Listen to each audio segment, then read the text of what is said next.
오늘 이 자리에 나온 모든 분들을 예수님의 이름으로 환영합니다. 지난번에는 출애굽기 15장의 마라의 쓴물 사건, 요아라파의 사건을 함께 말씀을 나누었습니다. 이 말씀들은 모두 이번 여름 성경학교 때 배우는 공과의 내용들입니다. 첫 번째가 출애굽기 15장의 마라의 사건이었고, 두 번째가 오늘 요한복음 9장의 실로암 사건이고, 세 번째가 사도행전 3장에 나오는 일어나 걸으라 사건입니다. 첫 번째에서는 하나님은 어떤 분이신가? 하나님은 우리를 치료하시는 분이시다. 치유하시는 하나님에 대해서 말씀을 합니다. 두 번째, 예수님은 어떤 분이신가? 우리를 치료하시는 예수님이시다 라는 것을 또 말씀합니다. 세 번째는 그러면 우리는 어떤 사람들인가? 예수님 믿는 우리들은 예수님의 이름으로 세상을 치료하는 사람들인 것을 그렇게 말씀이 이어지게 됩니다. 오늘 말씀에서 기독교와 다른 종교의 차이를 지난번에 은혜와 하나님이 찾아오심이라고 말씀드렸습니다. 근데 또 다른 점이 있는데, 다른 종교들은 위로 올라가는 것을 권장합니다. 불교의 윤회설은 점점 더 고등 존재로 변화되기를 바라는 내용이 담겨져 있습니다. 소나 개로 태어났다가 잘 살게 되면 그 다음번에는 사람으로 태어나고, 이런 식으로 더 높은 곳으로 가려고 하는 것입니다. 그런데 기독교의 진리는, 가르침은 반대입니다. 예수님께서는 낮은 곳으로 가라, 겸손하라고 우리에게 말씀을 가르쳐 주셨습니다. 빌립보서 2장에 보면 이렇게 나옵니다. 5절에 너희 안에 이 마음을 품으라, 곧 그리스도 예수의 마음이니 그는 근본 하나님의 본체시나 하나님과 동등됨을 취할 것으로 여기지 아니하시고 오히려 자기를 비워 종의 형체를 가지사 사람들과 같이 되셨고 사람의 모양으로 나타나사 자기를 낮추시고 죽기까지 복종하셨으니 곧 십자가에 죽으심이라 하셨습니다. 예수님은 우리에게 예수님과 같은 마음, 겸손함을 배우라고 하십니다. 오늘 그 사건이 바로 실로암의 사건입니다. 이 사건 속에서 우리를 찾아오시고 겸손함을 가르쳐 주시는 예수님을 만나게 되시기를 축복합니다. 그러면 예수님이 어떤 분이신가? 이 말씀을 통해 한 가지씩 살펴보겠습니다. 첫째, 예수님은 낮은 자에게 찾아오시는 예수님이심을 보게 됩니다. 1절의 말씀 다시 한번 같이 읽겠습니다. 예수께서 길을 가실 때에 날 때부터 맹인된 자를 보신지라. 여기 보았다는 말은 평범한 단어입니다. 에이도라는 단어는 그냥 본다라는 뜻인데, 근데 다른 여러 가지 의미도 담겨져 있습니다. 그냥 일반적인 육체로서 본다는 의미도 있지만 영적으로도 본다는 의미가 있어서 영적인 상태를 인지한다라는 뜻도 포함됩니다. 그래서 눈으로 보는 것, 마음으로 보는 것, 그 다음에 경험한다, 또 살펴보다라는 그런 뜻이 담겨져 있습니다. 예수님이 지금 누구를 바라보고 있습니까? 날 때부터 맹인된 자를 보고 계십니다. 예수님이 그를 보시고 영적인 상태를 아시고 그를 체험하며 그를 돌봐주고 계신 것을 우리는 발견하게 됩니다. 예수님의 시선이 어디에 있는가? 그것이 매우 중요합니다. 전에 한번 얘기 드렸던 이야기인데, 한 목사님이 부목사일 때 일이었습니다. 신방을 하게 되었는데 대신방 일정이 잡혀서 신방을 하는데 사람들한테 연락이 온 겁니다. 첫 번째 신방하는 집에서 목사님 무슨 반찬 좋아하십니까? 저희가 이제 준비하겠다고 하니까 목사님이 아무거나 다 잘 먹습니다. 뭐 이렇게 얘기했어요. 그리고 와서 이제 첫 번째 집을 신방을 하고 두 번째 집을 또 신방을 하는데 또 연락이 와서 목사님 어떤 반찬 좋아하십니까? 하니까 또 아무거나 잘 먹습니다. 세 번째, 네 번째 그렇게 했습니다. 그런데 두 번째 집부터 내가 좀 그래도 좋아하는 그 반찬이 계속 따라 나오는 거예요. 두 번째 집에 가도 있고, 세 번째 집에 가도 있고, 네 번째 집에 가도 있고. 신기해서 네 번째 집에 물어봤습니다. 내가 좋아하는 반찬이 요건데 사실은 이 반찬이 계속 나오는 게 신기한데 왜 그렇습니까? 난 말해준 적도 없는데 어떻게 그랬습니까? 물어보니까 사람들이 서로 그 전 집에 전화를 해본 거예요. 목사님이 뭐 잘 드시더노? 네 번째 사람은 세 번째 묻고, 세 번째 사람 둘째 묻고, 두 번째 사람은 첫 번째 사람한테 물었어요. 목사님이 뭐 잘 드시더노? 이렇게 물어봤더니 목사님의 젓가락이 자주 가던 반찬이 있었다라는 거예요. 그걸 알고는 둘째 집에 셋째 집에 계속 가르쳐 주니까 그 반찬이 계속 따라온 것이죠. 근데 이것만 들으면 참 그냥 재밌는 얘기구나. 이런데 그 목사님이 이 이야기에서 깨달음을 얻으셨어요. 아, 그렇구나. 예수님이 좋아하는 반찬이 있겠다. 그러면 예수님이 좋아하는 반찬이 뭔지 어떻게 알까? 예수님의 젓가락이 가는 것이 예수님이 좋아하시는 반찬이겠구나라는 걸 깨달았다는 거예요. 예수님이 과연 무엇에 관심을 갖고 계시는가? 예수님의 시선이 어디에 있는가? 그것을 보는 것이 매우 중요하다는 것을 깨달았던 것이죠. 오늘 예수님의 시선이 어디에 있습니까? 날 때부터 맹인된 자에게 예수님이 먼저 그 시선을 던지신 거예요. 그에게 가서 꽂힌 거예요. 그리고 이 사건이 일어나기 시작한 것입니다. 여러분, 이것이 예수님이 우리 낮은 자를 찾아오시는 예수님임을 보여주시는 장면입니다. 지극히 작은 자 한 명에게 예수님의 시선이 향하고 있습니다. 맹인이 먼저 예수님께 와서 부탁하지 않았고, 또 혹은 예수님의 제자들이 이 사람 좀 불쌍해 보이는데요, 좀 고쳐주시죠, 이렇게 말하지도 않았습니다. 아무도 바라보지 않는 그 사람을 예수님이 먼저 바라보신 것이죠. 그래서 우리는 여기서 몇 가지 교훈을 얻을 수 있습니다. 하나는 지극히 작은 자 한 사람을 바라볼 때 우리는 예수님의 시선을 발견할 수 있다는 것입니다.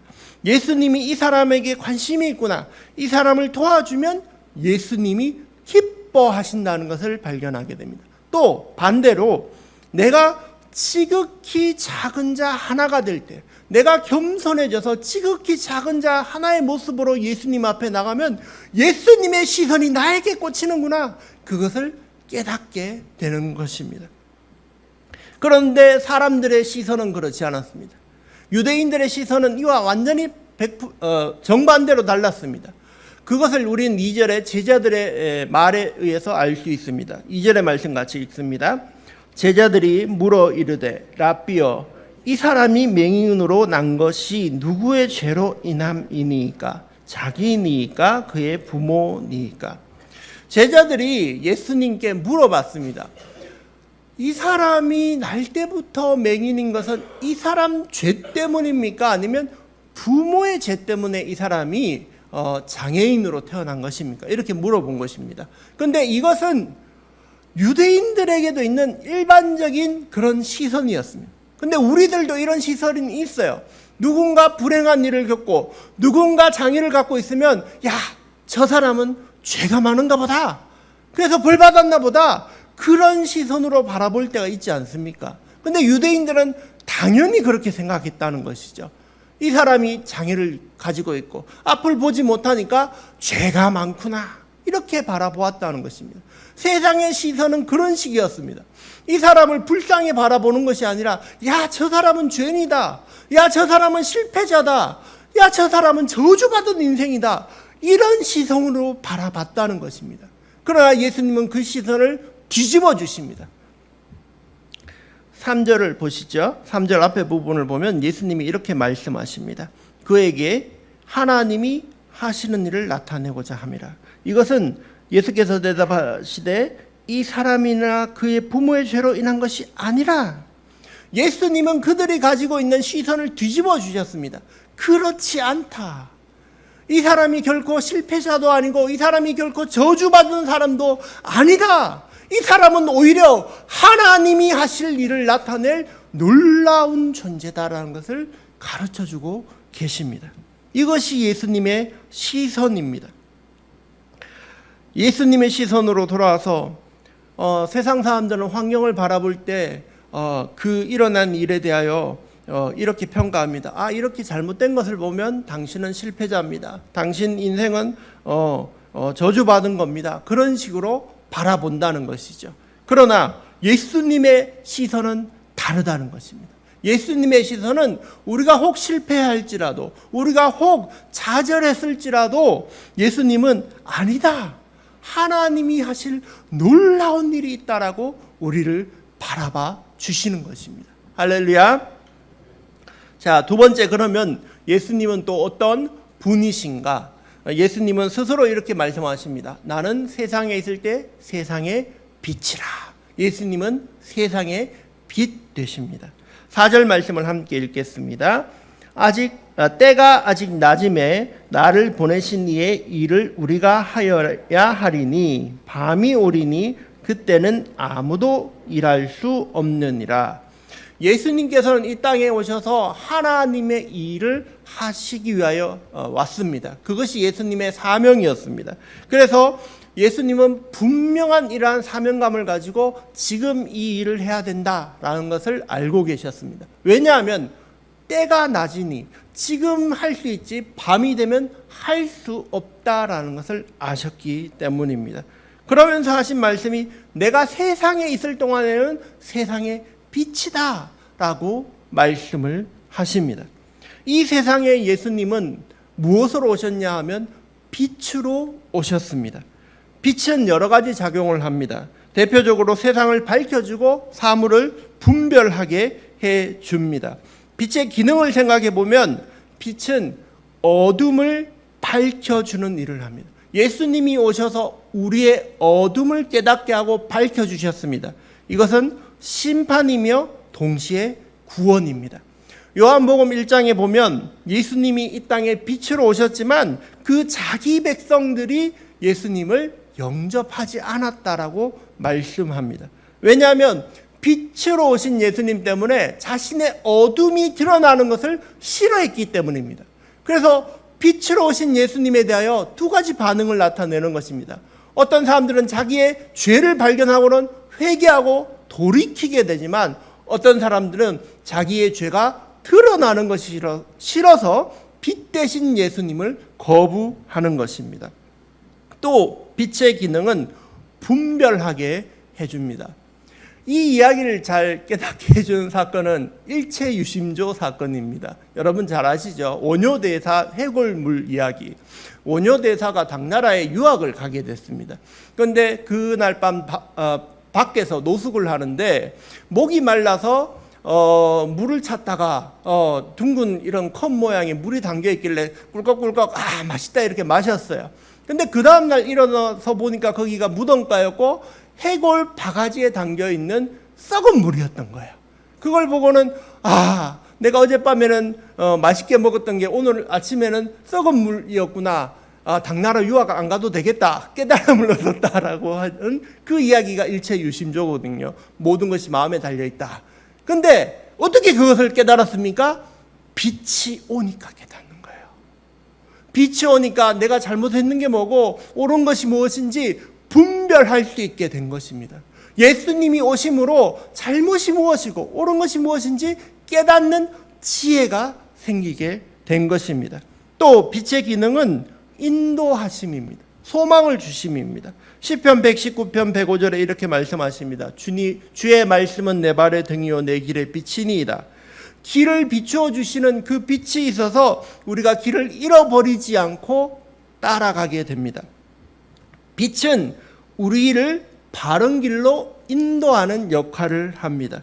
또 우리가 아무 소망도 없을 때 한 줄기 빛이 비쳤다라는 이런 표현을 사용하지 않습니까? 바로 소망이 생겼다는 말입니다. 베드로 전서 1장 3절에 말씀하시기를 예수 그리스도를 죽은 자 가운데서 부활하게 하심으로 말미암아 우리를 거듭나게 하사 산 소망이 있게 하시며 라고 말씀하십니다. 예수님은 어떤 분이냐? 산 소망, 살아있는 소망이다. 죽은 소망이 아니라 그분이 오시면 우리에게 소망이 생기고 인생이 바뀌게 된다는 것을 우리에게 가르쳐 주고 있습니다. 특별히 이 오늘 실로암 사건에서 예수님은 이 나면서부터 맹인된 자를 찾아오셔서 그의 육신적인 눈만 떼어준 게 아니라 영의 눈도 떼어주셔서 예수님을 믿게 하시고, 오늘 9장 사건 뒷부분에 보면 이 사람이 예수님의 제자인 것을 당당히 말하는 것을 보게 됩니다. 그의 인생이 완전 바뀐 것입니다. 인생의 새로운 빛을 주심으로 새로운 희망, 소망을 주신 것입니다. 자, 마지막으로 세 번째, 그러면 예수님은 어떤 분인가? 우리를 낮은 곳으로 보내시는 주님이십니다. 6절 7절 말씀을 같이 한번 읽겠습니다. 이 말씀을 하시고 땅에 침을 뱉어 진흙을 이겨 그의 눈에 바르시고 이르시되 실로암 못에 가서 씻으라 하시니, 실로암은 번역하면 보냄을 받았다는 뜻이라. 이에 가서 씻고 밝은 눈으로 왔더라. 예수님께서 이 날 때부터 이 맹인인 사람을 고치시는데 독특한 점은 눈에다가 진흙을 발라주시는 거예요.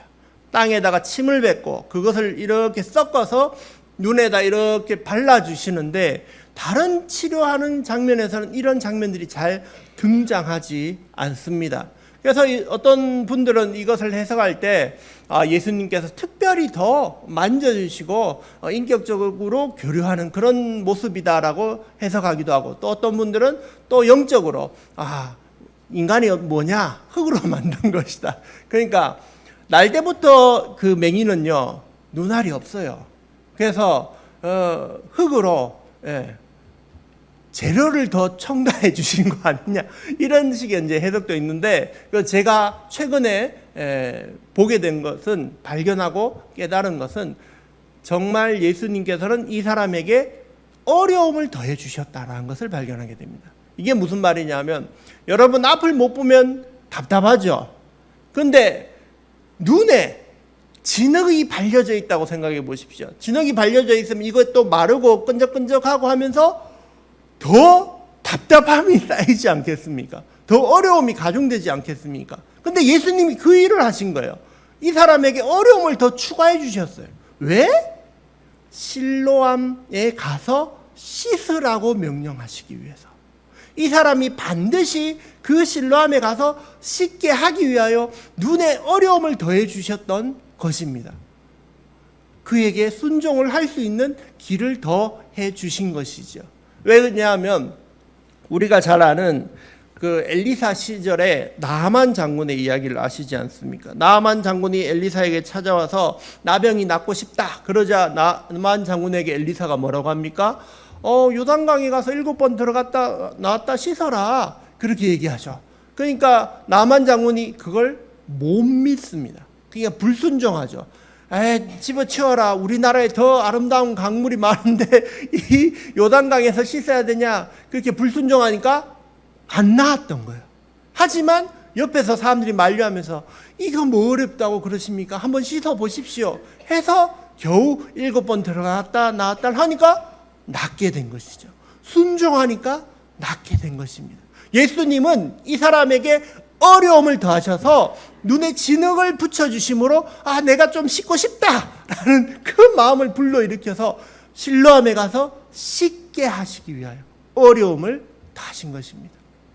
자, 그럼 실로암이 뭔가 한번 살펴보겠습니다. 실로암은요, 뜻은 보냄을 받았다. 영어로 센트예요. 히브리어로 실로암인데, 근데 헬라어로 보냄을 받은 사람들이 아포스톨로스의 사도예요. 우리가 잘 아는 12사도, 예수님의 제자, 그게 보냄을 받은 사람들입니다. 실로암 못은 예루살렘 동편에 있는 기드론 골짜기에 있는 기혼 샘물에서부터 끌어온 샘입니다. 2700년 전에, 지금부터 2700년 전에 히스기야가 그곳에 있는 그 샘물을 수로 공사를 해서 예루살렘으로 물을 이렇게 끌어오는 그런 공사를 하게 됩니다.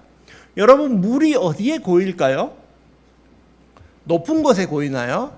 절대 그렇지 않죠. 물은 높은 곳에서 낮은 곳으로 흐릅니다. 그러면 저쪽 밖에 있는 그 물을, 요즘과 같은 수도 시설이 없을 때 물을 끌어와서 여기 고이게 하려면 어떻게 해야 됩니까? 가장 낮은 곳에 못을 설치해야 되는 것입니다. 그 말은 뭐냐? 실로암 못에 가서 씻으라는 말씀은 가장 낮은 곳으로 가라라는 명령이셨던 것입니다. 이 사람에게 예수님은 너는 지금 가장 낮은 곳으로 가라는 예수님의 명령을, 사명을 주신 것입니다.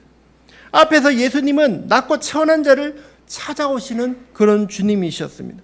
그런 주님은 우리에게 뭐라고 얘기하시냐면 너도 나를 닮아서 낮은 곳으로 가라고 말씀해 주시는 것입니다. 이 소경이 더 낮은 곳으로 갈 수 없는 그런 상황 같아 보이지만 이 사람이 만약 다음에 눈을 떴다면 어떻게 생각하겠습니까? 야, 저 사람, 저 소경도 참 답답하겠구나. 나도 옛날에 저랬는데 라고 누구보다도 그 사람을 잘 이해하는 그러한 치유자가 되었을 것입니다. 그 사람의 마음을 이해하는 사람이 되었을 것입니다. 이것이 바로 예수님의 마음입니다. 마태복음 20장 28절에서 예수님은 이렇게 말씀하셨습니다. 인자가 온 것은 섬김을 받으려 함이 아니라 도리어 섬기려 하고 자기 목숨을 많은 사람의 대속물로 주려 함이니라. 예수님이 이 땅에 섬기려고 오셨습니다. 낮아지려고 오셨습니다. 예수님의 시선을 따라가면 예수님처럼 섬기는 사람이 될 줄 믿습니다. 그러한 저와 여러분이 되시길 예수님의 이름으로 축복합니다. 마지막으로 한 가지 얘기를 들려드리고자 합니다. 김선태 목사님이란 분이 계셔요. 아직 살아계신데 이분은 어떤 분인가 하면 우리나라의 실로암 안과병원이라고 있습니다. 실로암 안과병원의 원장님으로 계신데 이 병원은 3만 명이 넘는 앞을 못 보는 사람들을 무료로 개안 수술을 해줘서 보게 해준 그런 놀라운 병원입니다. 근데 이 김선태 목사님인데요. 이분이 어떻게 이런 일을 하게 됐냐면 본인도 앞을 못 보는 그러한 맹인이십니다. 제가 학교 다닐 때 이분 수업을 들은 적이 있어요. 이분 수업을 듣고 나서 나중에 저희 아버지한테 물어보니까 아버지랑 대학교 친구시더라고요. 그래서 그 얘기를 하는데 아버지가 그냥 이렇게 발자국으로 이렇게 걸어오면 딱 소리를 듣고 구영이 왔나 이러면서 막 되게 이제 똑똑하시고 그런 분인데 이분이 10살 때까지만 해도 앞을 볼 수 있었어요.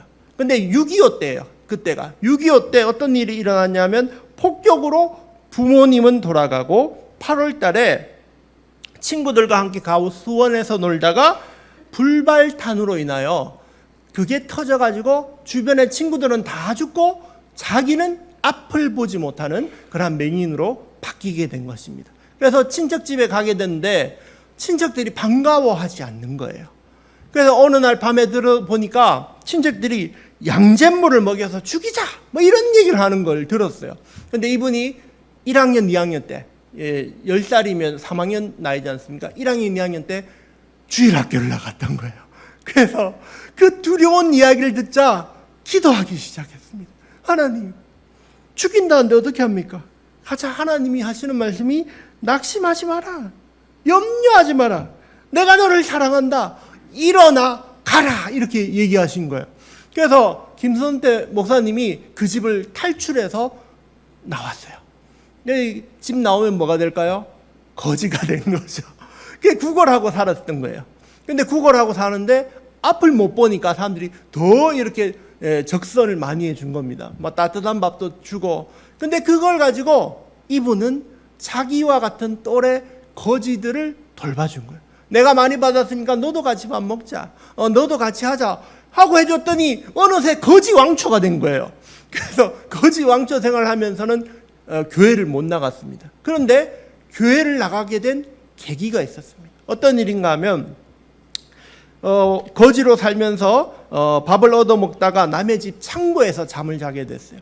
그 창고에서 자고 일어났는데 몸이 간지러워요. 알고 보니까 그 창고에 온나무가 있었던 것입니다. 그래가지고 이분이 온몸에 옷이 올라가지고 그 당시에 옷이 올랐으면 가서 치료를 해야 되는데 치료는 못하니까 진물이 나고 고름이 나고 얼굴이 막 흉측해지고 그러니까 사람들이 싫다고 멀리 하면서 적선도 안 해주는 거예요. 구걸도 안 되는 거예요. 그래서 이렇게 죽는가 보다 이렇게 싶었을 때 그때였어요. 또 하나님이 사람을 보내주셨어요. 예수님 믿는 할머니가 찬송을 하면서 지나가는데 보니까 아이고 얘야 옷이 올랐구나. 너 이름이 뭐니? 선태예요. 그래 선태야. 내가 널 위해서 기도해 줄게 하면서 이 할머니가 머리에 손 올리고 막 손 붙잡고 눈물을 뚝뚝 흘리면서 하나님 우리 선태를 낫게 해주십시오 하고 막 기도를 한 거예요. 그리고 나서 집에 가셨는데 그리고 다음날 또 왔어요. 얘야 내가 집에 가보니까 자꾸 네가 생각나고 늘 기도하게 되는데 하나님이 보내준 천사인 것 같다. 우리 집에 가자 해갖고 그 집에 데려가서 없는 형편인데 닭을 삶아주고 그 다음에 그 고름을 입으로 빨아내고 한 달 동안 치료를 했는 거야. 그랬더니 깨끗하게 나았어요. 그러자 할머니가 이렇게 말씀을 남겼어요. 얘야 나는 참 가난하구나. 만일 내가 돈이 있으면 너를 우리 가정에 둬서 눈도 보게 해주고 공부도 해줄 텐데 난 돈이 없다. 네가 약속하면 내가 평생 너를 위해서 기도해 줄 테니까 너는 하나님의 은혜로 자라나서 목사님이 되어라.